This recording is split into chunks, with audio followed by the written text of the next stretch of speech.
Hey, you. You're finally awake.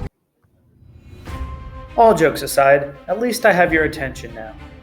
This video will be covering biological warfare against the Native Americans. When you think of biological warfare, what comes to mind?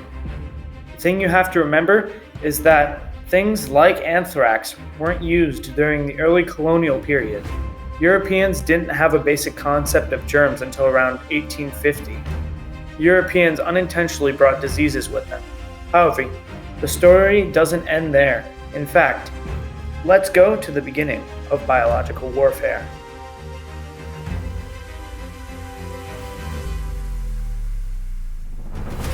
In 1347, under the leadership of Johnny Beg, the Mongol state known as the Golden Horde besieged the port city of Kaffa on the Crimean Peninsula. The Mongols, to end the siege quickly, launched plague-infested bodies out of siege artillery over the city walls and into the city. The Genoese inhabitants fled back to Europe.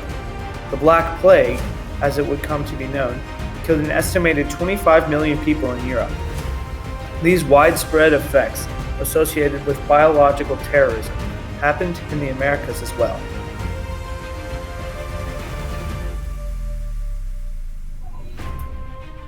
When Columbus sailed the ocean blue in 1492, he proceeded to plunder, steal, kidnap, and do more unthinkable stuff to the land that he discovered, then sailed back to Europe with news of a new continent.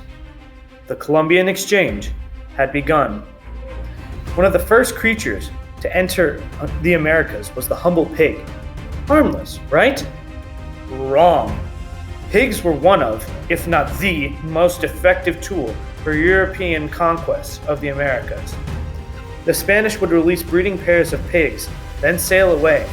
They did this so they would have enough pork to start a settlement when they returned, or that if someone got shipwrecked there, they would have a steady supply of food.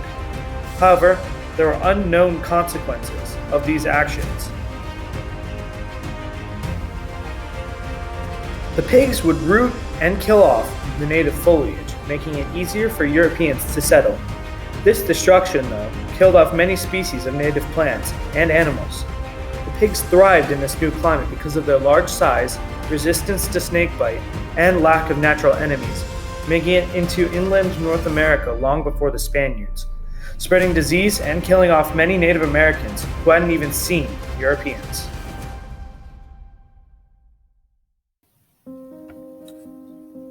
Modern healthcare in America is a hot topic, with some believing everyone should have free healthcare and some believing people should pay for healthcare. Regardless of this debate, Native Americans have an issue with the lack of quality healthcare. In the United States, the average life expectancy of a Native American is 4.4 years shorter than everyone else. This is due to Congress repeatedly underfunding the Indian Health Service. This in turn has caused hospital administrators to limit services. This continues to cause people to die due to illnesses that, with proper healthcare, could be treated. So we are essentially killing thousands of people off from things we could have easily prevented. Biological warfare, in a sense. Christopher Columbus, the conquistadors, and really European colonizers in general are to blame for around 55 million Amerindian deaths. That is a lot of people. But this death is from a collection of guns, germs, and steel. This is not a promotion. I am not sponsored by this book, so don't think that. Anyway, at least 90% of those deaths were germ-related. European diseases carried by European animals and people killed 90% of the Amerindian population. Oh, and don't forget the pigs. Never forget the pigs.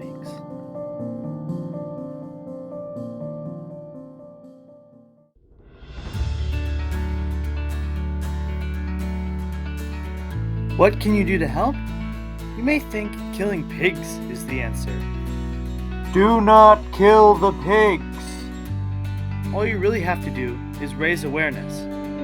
Let ignorant people know what Europeans, and specifically pigs, did to the Native American population. Let your voted officials know that Native American healthcare is unfair and tell them to fix it.